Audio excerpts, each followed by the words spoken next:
Lecture de l'épître du bienheureux apôtre Paul aux Corinthiens. Mes frères, vous savez qu'étant païens, vous alliez comme on vous menait, vers les idoles muettes. C'est pourquoi je vous déclare que personne, parlant par l'Esprit de Dieu, ne dit anathème à Jésus, et que personne ne peut dire Jésus est le Seigneur, sinon par le Saint-Esprit. Sans doute, il y a diversité de grâces, mais il n'y a qu'un même Esprit. Il y a diversité de ministères, mais il n'y a qu'un même Seigneur. Il y a aussi diversité d'opérations, mais il n'y a qu'un même Dieu qui opère tout en tous. À chacun, la manifestation de l'Esprit est donnée pour l'utilité de l'Église. L'un reçoit de l'Esprit le don de parler avec sagesse. Un autre reçoit du même Esprit le don de parler avec science. Un autre, dans le même Esprit, la foi. Un autre, le don des guérisons dans l'unique Esprit. Un autre, le don des miracles. Un autre, le don de prophétie. Un autre, le discernement des esprits. Un autre, le don de parler diverses langues. Un autre, celui de les interpréter. Mais tout cela, c'est un même et unique Esprit qui l'opère, distribuant à chacun comme il lui plaît. Suite du Saint-Évangile selon saint Luc. En ce temps-là, Jésus dit cette parabole pour quelques-uns qui se complaisaient en eux-mêmes, se croyant justes et qui méprisaient les autres. Deux hommes montèrent au temple pour prier. L'un était pharisien et l'autre publicain. Le pharisien, se tenant debout, priait ainsi en lui-même. « Ô Dieu, je vous rends grâce de ce que je ne suis pas comme le reste des hommes, qui sont voleurs, injustes, adultères, et ni tel encore que ce publicain. Je jeûne 2 fois la semaine, je donne la dîme de tout ce que je possède. » Le publicain, au contraire, se tenait à l'écart, n'osait pas même lever les yeux au ciel, mais il se frappait la poitrine en disant « Ô Dieu, ayez pitié de moi qui suis un pécheur. » Je vous le dis, celui-ci descendit chez lui justifié, et non pas l'autre.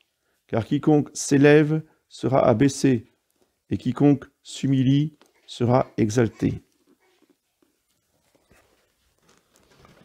Au nom du Père, et du Fils, et du Saint-Esprit, ainsi soit-il. Eh bien, chers frères, à la veille de l'Assomption, à la veille où Notre-Dame va être exaltée avec son corps et avec son âme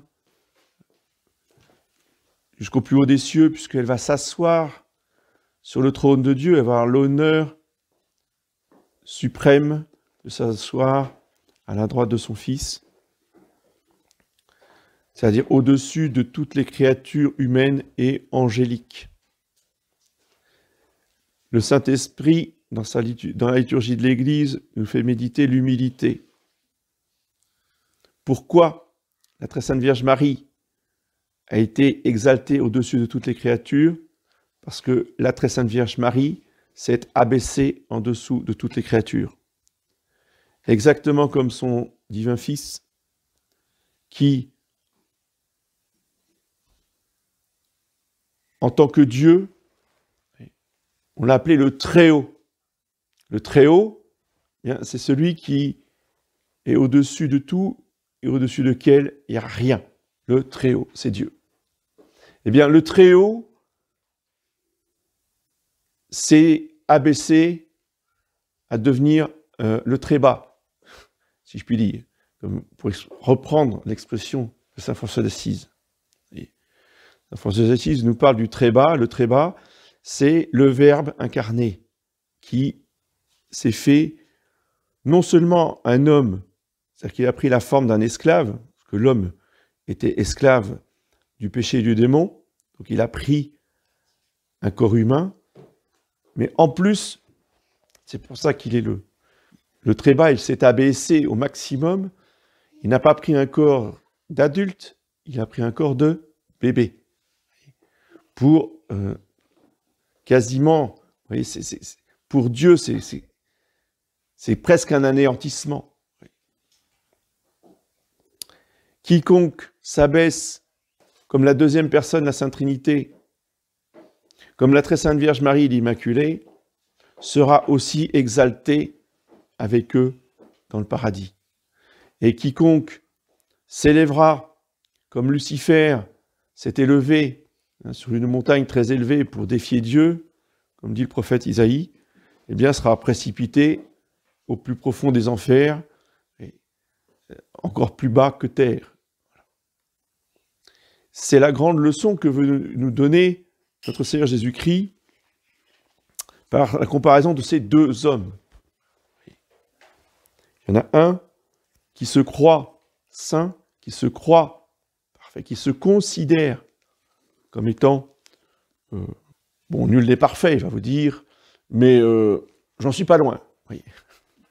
Et surtout, qui méprisait les autres, et se complaisait en lui-même, se croyant juste et qui méprisait les autres. Celui qui est à côté, celui qui est dans la difficulté, celui qui se débat contre lui-même. Le pauvre type, quoi, le pauvre type qui est là. Quoi. Heureusement, merci Seigneur de m'avoir fait naître dans une famille catholique où j'ai pratiqué la vertu depuis mon enfance. Merci Seigneur de m'avoir fait vivre dans une famille où nous pratiquons la vertu de génération en génération. C'est beau, hein? Parce que les vertus des ancêtres, ce sont mes vertus, évidemment. Je les ai héritées. Les pharisiens traversent le temps. Voyez. Alors, les circonstances changent. Mais la mentalité, le démon pharisaïque, c'est toujours le même. C'est toujours les mêmes mensonges. Et celui qui se débat contre ses vices, contre ses péchés, et qui en a conscience, qui se frappe la poitrine en disant « Seigneur, ayez pitié de moi, parce que je suis un pauvre pécheur. » Lui, il n'est pas dans le mensonge. Lui, il est dans la vérité. Et le Seigneur Jésus nous dit « Celui-là est descendu chez lui justifié. » C'est-à-dire que son péché n'existe plus. Parce que son péché a été pardonné. Parce que son péché a été lavé par le précieux sang. Voilà.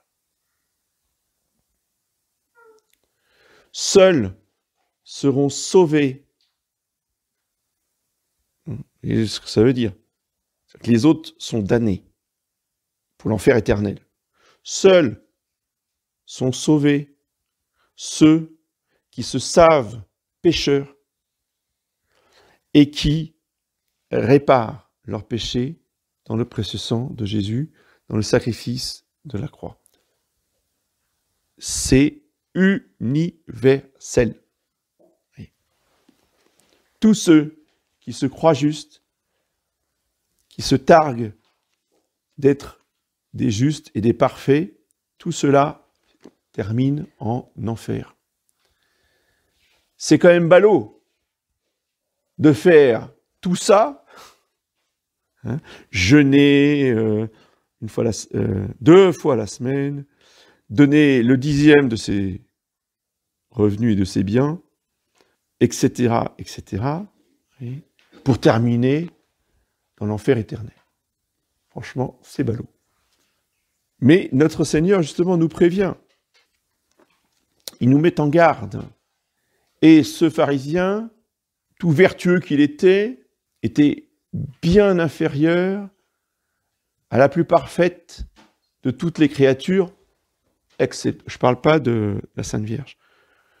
Et avant que la Sainte Vierge existe, il y avait une créature que personne ne pouvait égaler. D'accord ? Donc il était au-dessus de tous les anges. Il y avait lui, au-dessus, il y avait Dieu.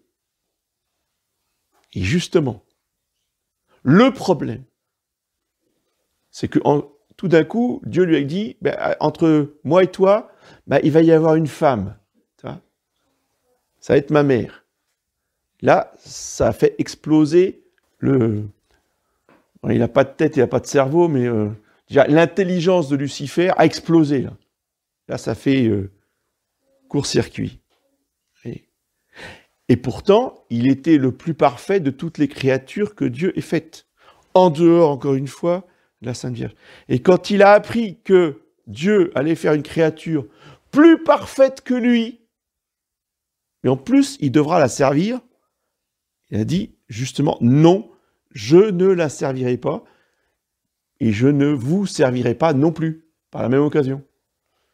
Et vous voyez, dans le non serviam, il y a ce refus de servir une femme, une créature humaine.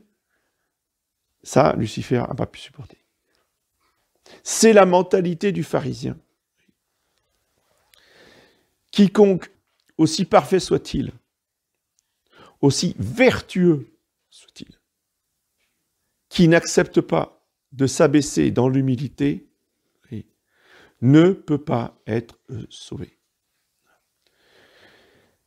Il faut donc demander à l'Immaculée Conception, à la Très Sainte Vierge Marie que nous allons fêter demain, de nous donner cette grâce de l'humilité qui est la base, la fondation pour construire l'édifice de notre âme.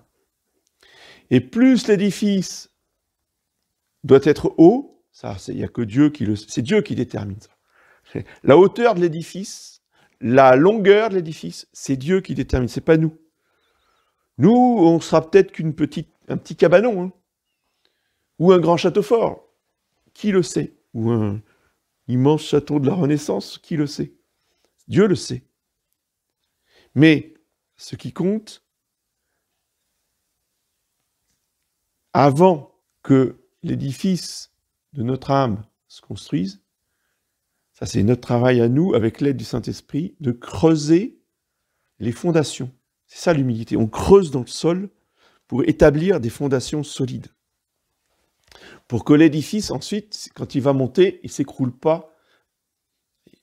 L'orgueilleux, il est tellement pressé, justement, de construire une belle maison, il en oublie les fondations. On ne va pas perdre du temps à faire des fondations. Hein. Non, on monte tout de suite la maison. Et cette maison est vouée à la destruction. Temporaire ou définitive.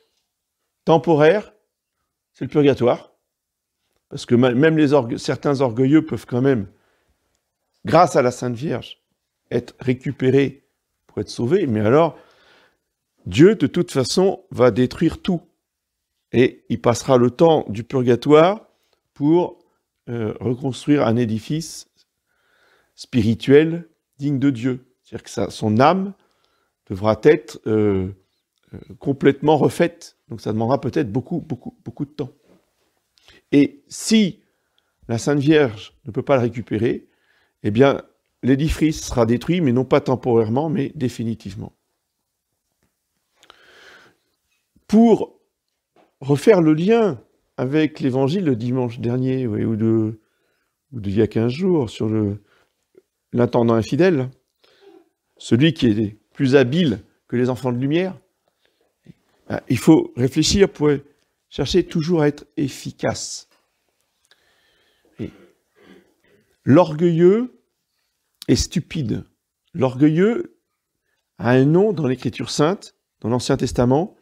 Dieu l'appelle l'insensé, celui qui n'a pas de sens, celui qui est stupide. Parce que justement, il ne réfléchit pas, et s'il réfléchit, il réfléchit mal. Il ne réfléchit pas dans ses vrais intérêts.